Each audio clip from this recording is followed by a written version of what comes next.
Hola chicos, Historia del arte y de la cultura, el número 9. Bueno, vamos a ver un patito feo, el Mesolítico. En esto de las nomenclaturas y las terminologías de estos periodos paleológicos, antiguos, prehistóricos, llevan un cacao bastante gordo. Y el que ha pagado el pato casi siempre, o bueno, en estos momentos por lo que he podido ver, es el Mesolítico. Ya sabes que meso significa medio, en medio. Es un prefijo que se utiliza en naturales. Ahora mismo recuerdo mesocarpio para las frutas, mesocardio, me parece que también está para el corazón, las capas del corazón, en fin, un montón de ellas. Te digo un poquito lo que sucedió en aquella época, en aquellas épocas. El calentamiento global, sí, calentamiento global, que sobreviene después de la última y cuarta glaciación, cambia toda la faz de la Tierra conocida en aquella época, y a medida que se van retirando los hielos, pues los animales de pasto y clima frío, que se habían habituado a tener los hielos cerca, pues emigran siguiéndoles. Ya que el calentamiento global desertiza las tierras que en principio han sido liberadas de los hielos. Más adelante, y entonces así se van con los hielos, digamos, siguiendo el rastro de los hielos, se van el reno y el bisonte, que por cierto todavía siguen por allí. Las costas, ¿sabes tú qué curioso? Que se habían vaciado por las glaciaciones, fíjate que es el fenómeno contrario o reversible del que hoy parece que nos tiene amenazados el deshielo de los polos, de que las costas serán invadidas. Bueno, pues cuando sobrevenían aquellas glaciaciones, cantidad de agua de los mares, a través de su ciclo normal, etcétera, evaporación y lluvia y nieve, caían sobre la Tierra y habían dejado sitio vacío en el mar, con lo que el nivel del mar dijimos que se había retirado. Pues ahora sucede el fenómeno inverso en los calentamientos globales, y estamos hablando de uno de ellos. Y es que esos hielos vuelven al mar, elevan el nivel del mar. Claro, hoy se especula con que va a subir, pero nos hablan de poquitas cotas que no nos meten mucho miedo, la verdad. Pero en aquel tiempo sí. En aquel tiempo los mares avanzaron kilómetros enteros. Y según, claro, dependiendo siempre del nivel más llano o más escarpado que la Tierra ofrecía al mar. Si era muy llano, pues el mar se metía a lo mejor hasta 100 kilómetros de costas que luego quedaron pues ya como marinas. Hoy en los mapas marinos pues se suelen llamar plataformas continentales o tierras elevadas, y luego ya caen a las cimas del mar. En fin, con el tiempo ese calentamiento global inicial permite el nacimiento primero de una flora de bosque bajo, de tipo estepario, y luego llega a dar pie a otros árboles más frondosos, más altos, y da el bosque. Con esta nueva forestación y tejido vegetal, medran otros animales, que el hombre, lógicamente, irá a por ellos. Hemos dicho que se retiraron el reno y el bisonte, pero aparecen los cérvidos, en concreto el ciervo, el alce y otros también, aunque no son cérvidos, como el jabalí. Esta retirada inicial de todo, como diciendo, oh, aquí ha quedado desierto, ya no hay lo que había, este cambio, en principio a algunos historiadores o a algunos paleontólogos les hizo calificar el Mesolítico, eso como el patito feo, es decir, un periodo pobre en población y pobre en hallazgos paleológicos. Ya en la piedra, los hallazgos de la piedra tallada y todo esto no fueron tan abundantes. Sobre el tiempo que dura el Mesolítico, casi todos suelen estar de acuerdo que unos 5.000 años. Ahora, la colocación de esos 5.000 años es donde hay unas grandes diferencias. Es decir, hay quien te pone esos 5.000 años entre el 13.000 y el 8.000 a.C., y hay quien te los pone entre el 8 y el 3.000. Esto tampoco es que sea un desvarío, es que ya sabemos que todos estos periodos no se dieron simultáneamente en todas las áreas geográficas. Entonces puede ser muy cierto que los hallazgos digan que el Mesolítico en unas zonas fue del 13.000 al 8.000 y en otras del 8.000 al 3.000. Pero esto se está acotando más con los procedimientos nuevos de tasación, digamos, temporal. Desde el carbono 14, que ya ha quedado un poco anticuado, y ahora vendrán pues otros, como el uranio plomo y otro tipo de radiaciones que van saliendo.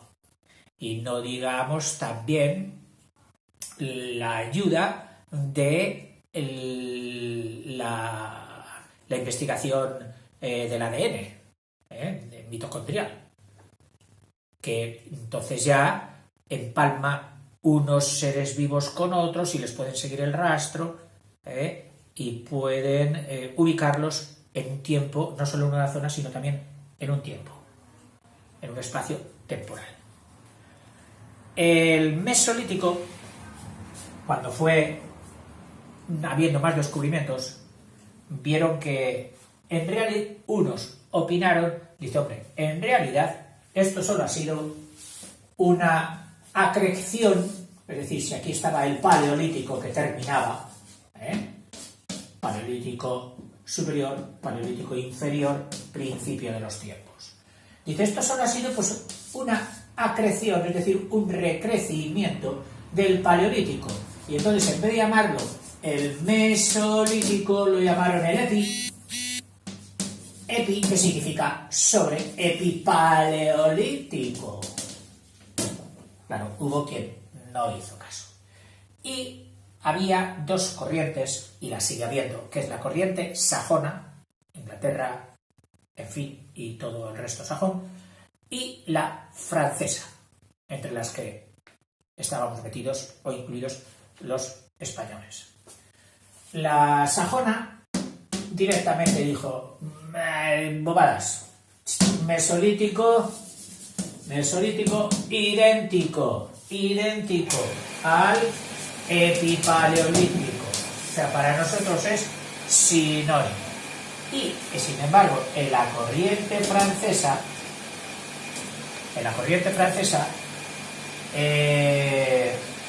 cogieron las dos acepciones.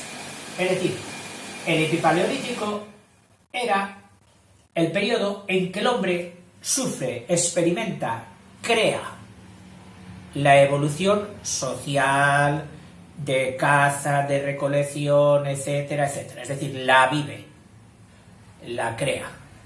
Eso sería el epipaleolítico. Mientras que el Mesolítico... No, perdón. El Mesolítico, para la corriente francesa, es estos hombres que van pasando los 5.000 años y van sufriendo y experimentando esa evolución y recogiendo sus frutos.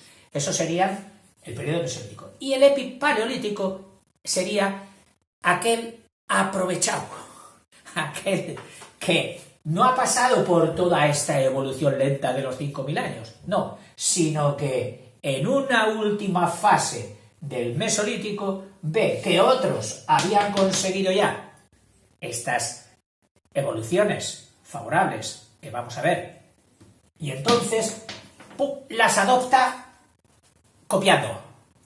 Un copiota. Oh, mira lo que tienen estos. Lo copiamos.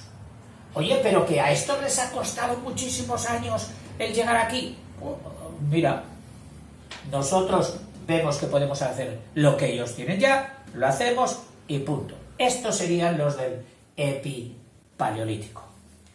Incluso, como no puede haber 2 sin 3, pues en este poner nombres, paleolítico, aquí estaría el neolítico, pues ni cortos ni perezosos han dicho, bueno, es que en realidad esto que sucede aquí sería el subneolítico, es decir, por debajo, antes del neolítico. Bueno, total, que al pobre mesolítico le han vuelto loco.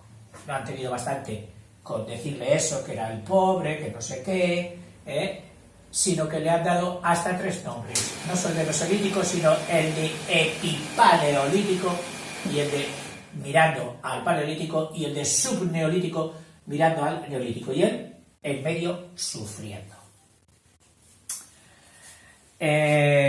Las culturas que se dieron en este periodo, que para algunos dicen que ha sido poco brillante,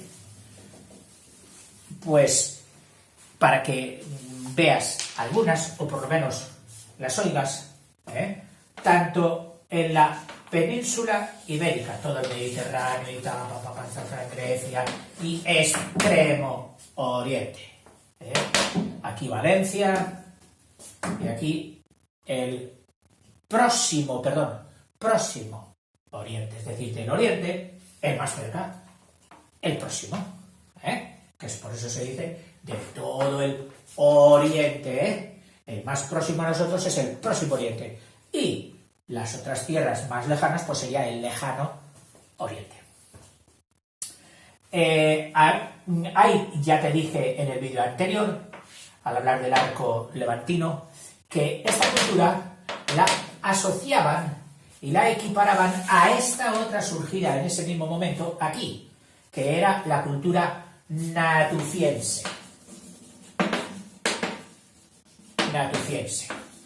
Caracterizada por unas cosas que vamos a hacer ahora. Ya aparecían aldeas, porque en el Mesolítico el hombre antes era nómada, ¿no? Iba siguiendo a los animales, acababa con todos los frutos de una zona y dice, aquí ya no hay más, vamos a otra. Es decir, recolector también, pero nómada. Pues aquí, en el Mesolítico, ya con el calentamiento que supone la epiglaciación, es decir, el sobreglaciar, instalan una moda ideal, de invierno y de verano. Como vivimos, o como estamos hablando de zonas donde hay invierno y verano, no como en las zonas tropicales, que todo el año prácticamente mantiene la misma temperatura, no. Estas son zonas templadas, donde sabemos que por la inclinación del eje de la Tierra, pues hay invierno y hay verano. Entonces, hicieron campamentos de invierno y campamentos de verano. Entonces están 6 meses en el campamento de invierno y 6 meses en el campamento de verano. Tan ricamente. Es como si tú hoy no tuvieras que depender de un trabajo fijo que te ata en tu ciudad o en tu zona o en tu pueblo y dijeras, oye, ¿de dónde voy a vivir? Y pudieras decir, oye, pues mira, voy a hacer 2 casas. En verano, en un sitio donde esté más fresquito, allí me voy y me estoy 6 meses. Y luego en invierno, pues otra zona que sea un poquito más cálida para aguantar mejor el frío del invierno y otros 6 meses. Estupendo, pues mira, ya lo hacían. No de una forma generalizada. Estamos hablando de estos 2 fenómenos de la cultura natufiense que llaman algunos. Aunque ayer, Me refiero en el vídeo 8, que sí que lo hice ayer. Había algunos, ya lo viste, que asociaban esta cultura del arco mediterráneo con la del norte de África, con la mauritana. Y todo ello recibía el nombre de una ciudad del norte de África, Capsa, que era la cultura capsiense. Me imagino que seguirán en discusiones, uno diciendo que no, que esto es la cultura capsiense, y otros que dirán, no, que esto es la cultura natufiense. Hay de eso. Pero al profesor seguro que le encantará que le digas que sí, que hay esas dos teorías. Les gustan mucho estas cosas. Este tipo de cultura también, en este momento del Mesolítico, con las particularidades que voy a decir luego, se observó en el Alto Egipto, allá por el nacimiento del Nilo, en la India, en el norte de Irak, en China, en Japón, en México, en la costa de Perú, en el Mississippi, en la zona baja. Ahí también fueron apareciendo este tipo de característica que eran aldeas de chozas redondas en su mayoría, aunque también las hay cuadradas, con un corro o un pretil de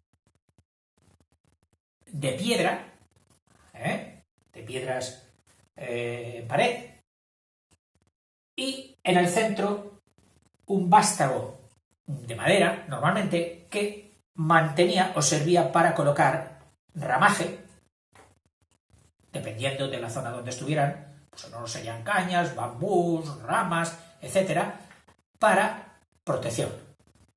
Y colocaban unas pues muy próximas a las otras, formando un mini poblado. El principio de la agrupación humana. Que en los primeros sitios donde salió, y que todavía nos recuerdan los castros, sobre todo en la zona gallega, aunque me parece que son de otras culturas posteriores, pero muy parecida a esa estructura de círculos, y luego también los ibéricos, pero los ibéricos ya eran cuadrados adosados unos con otros. Estos no, estos eran cabañas. Y al lado, y esto era lo más importante, sobre todo en las zonas que tenían recursos más continuados, como pasó en Mesopotamia, y donde fueron ya cultivando cereal. Aunque dicen que en Mesopotamia se vivió el avance agrícola, el del cultivo de los cereales, se debió, como tantas veces en la historia de la humanidad y en la historia personal, gracias a un contratiempo, gracias a una hecatombe, a una desgracia. Parece ser que un cometa, el Crías, me parece, no me hagas caso, búscalo, me parece que es con K, Crías.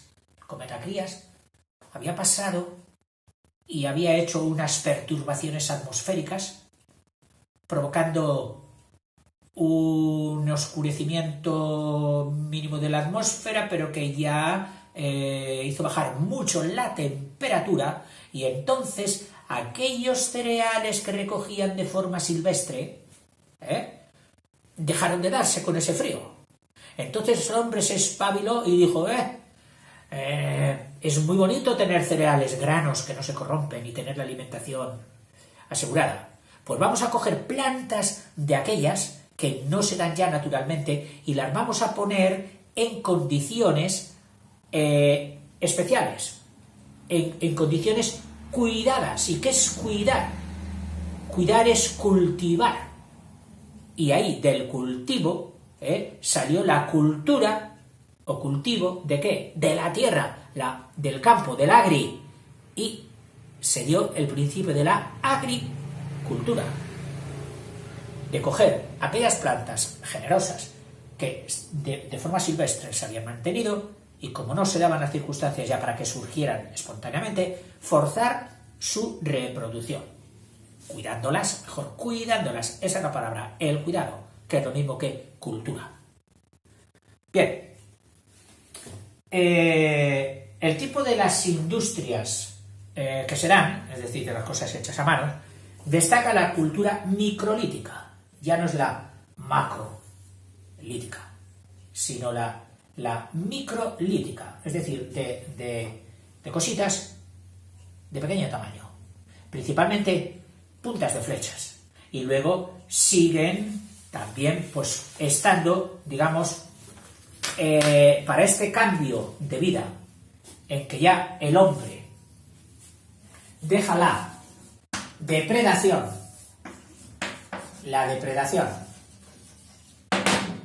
es decir, coger todo lo que la naturaleza te da sin cuidado de que haya mantenimiento, ni mantenible ni no mantenible, nada, yo cojo lo que hay, me lo como y punto.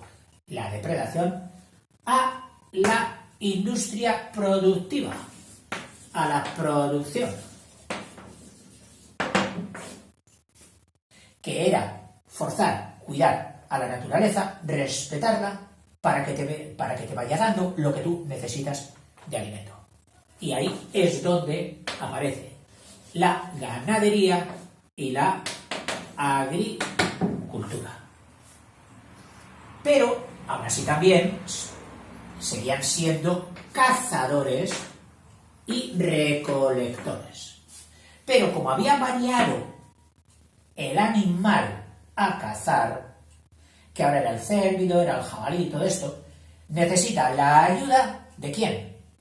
Pues de ese que lo hace tan bien, del lobo, que sabe cazar, en grupo, sabe cómo conducir a las presas. Y entonces el hombre dijo, si yo tuviera a mi mando el lobo, y entonces empezó con el adiestramiento de razas similares a las del lobo. Y eso fue el perro doméstico. Lo maestró y con él ya podía cazar.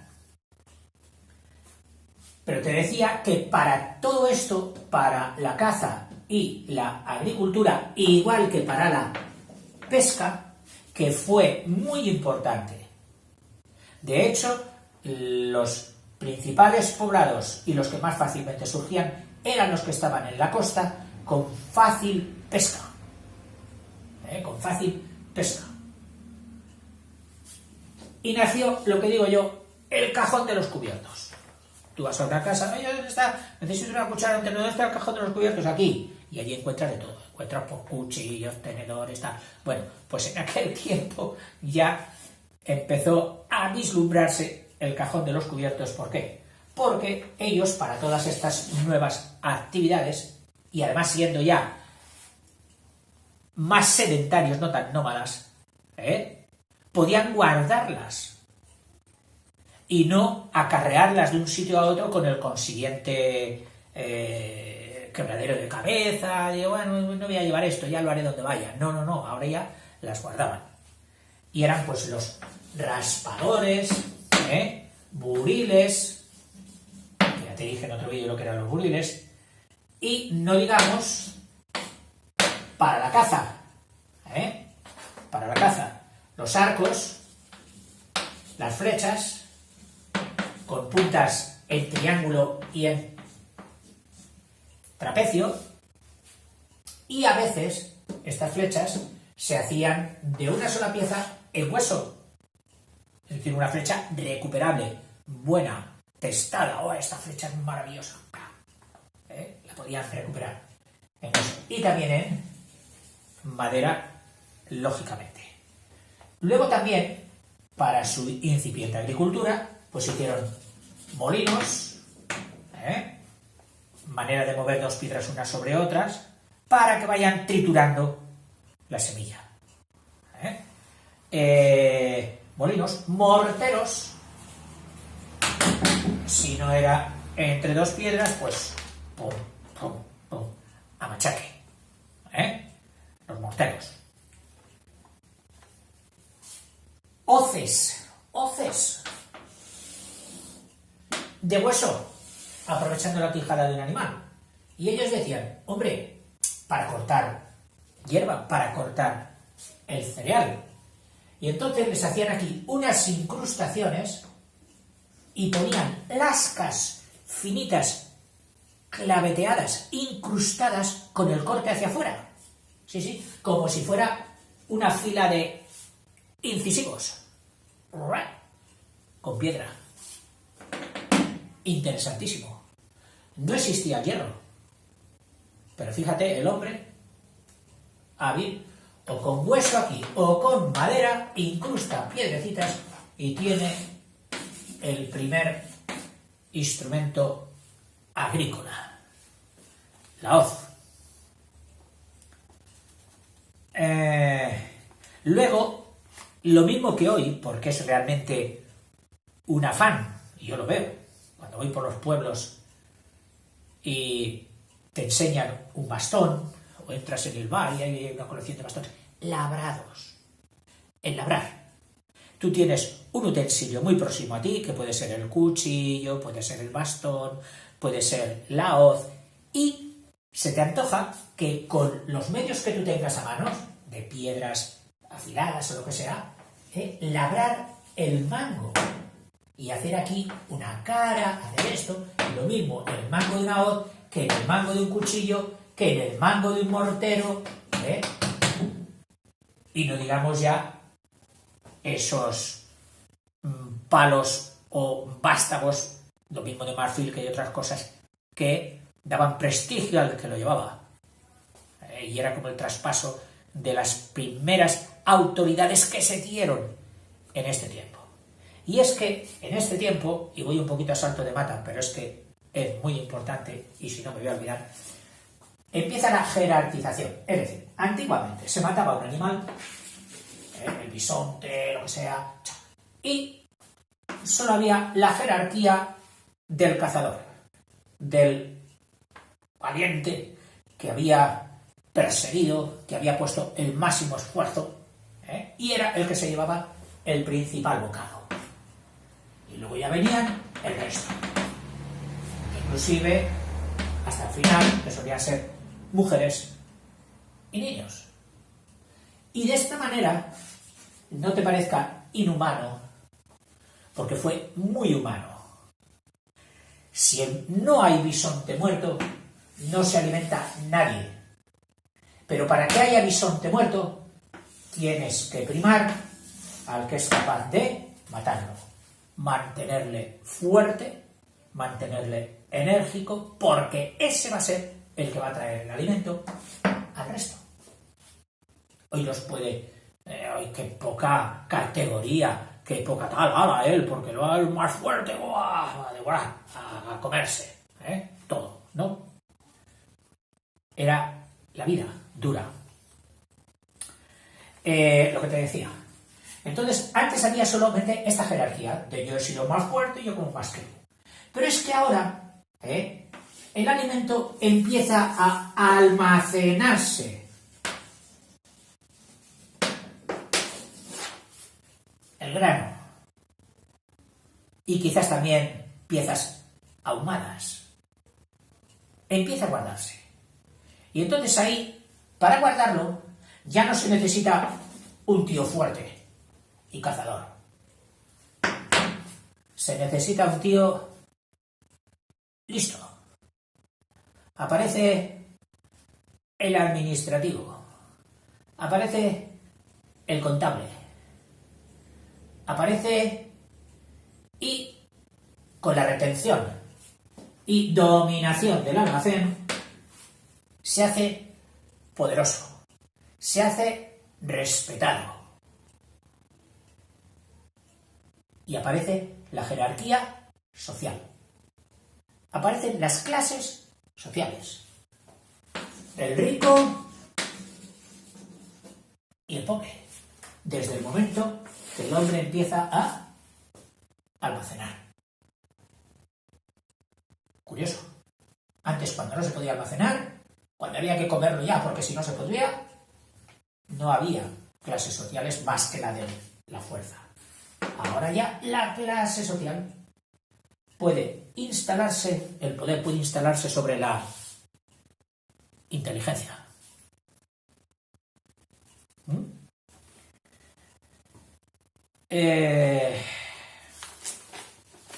Y ahora viene el repaso de lo que me he olvidado. A ver, 5 milenios, meso, culturas, naturciencia, China, industria metalúrgica, joyas... No dejemos al mesolítico con tan sabor de pobre, porque tuvo un hijo que le salvó el honor. Ese hijo fue el arte rupestre levantino, que lo expliqué ayer en el 8. Un arte esplendoroso, mesolítico. Ha habido quien lo ha querido echar, pues, para arriba hacia el neolítico, para abajo el paleolítico, pero en realidad ese arte es mesolítico. Y ese es el que envalentona, da prestigio y le hace sacar pecho al mesolítico. En otras zonas, en la zona pirenaica y cantábrica, Francia, España, Pirineos, en esta zona se dio el descubrimiento de un caballito, de una escultura muy bonita, el caballito de Masdacil. Así. Y de ahí dio nombre a todos. A la parte más importante del arte mobiliario, no rupestre. Rupestres parece. Mobiliario, son de útiles y todo eso, de esculturas de pequeño tamaño, hermanas del caballito de Masdacil, y se ha dado en llamar la cultura acilense, que se ubica aquí en este contorno que te estoy haciendo de Pirineos con esto. Otra cosa. El hombre no solo en el Mesolítico echó mano de la agricultura, y ya te he dicho cómo, de la pesca, sino también de los bivalvos, de las conchas. Aquí, en esta cuenca, litoral atlántico, se han encontrado muchas concheras, es decir, de conchas, de moluscos. Lo mismo que en los Pirineos, se han encontrado enorme cantidad de cáscaras de caracol, caracoleros, que llaman. Porque el caracol llegó a ser un elemento constitutivo de alimentación, es decir, con entidad propia. Hoy, pues a mí me lo han recordado los famosos caracoles de Lérida. Caracoles que llaman a la llauna, a la lata, porque se ponen en una lata caliente y se ponen los caracoles y se van haciendo allí. Y es famosa entre la dietética popular, el periodo, la fiesta del caracol. Mira, los caracoleros de sus amigos paleolíticos. Y y ya como idea final, a lo mejor el Mesolítico no ha sido el periodo que más ha destacado por su brillantez, salvo algunos poblados y necrópolis, porque los enterramientos los hacían en cuevas organizadas o debajo de la casa. Por cierto, que tengo que estudiarme un poquito lo del espíritu religioso, cómo entendían el llamado animismo, pero quiero preparármelo un poquito más antes de soltarte 3 ideas bajas. Yo creo y hay gente también que lo opina, por eso lo he leído y lo opino, que el Mesolítico fue un auténtico embarazo. ¿Qué es un embarazo? Un momento de gestación, donde algo se está gestando. La mujer, el niño, 9 meses. Pues el Mesolítico fue el embarazo que alumbraría a la niña sociedad neolítica, con las ciudades, agricultura, ganadería, constitución ya de la jerarquización, religiones incipientes de signo mayoritario, en fin, un gran producto que hoy prácticamente seguimos con él. Pues en el Mesolítico fue donde se gestó, silencioso como todas las gestaciones, oculto como todas las gestaciones, esta transformación, este alumbramiento que vendría en el Neolítico. Y hasta aquí. Espero no haberte aburrido mucho. Hasta luego.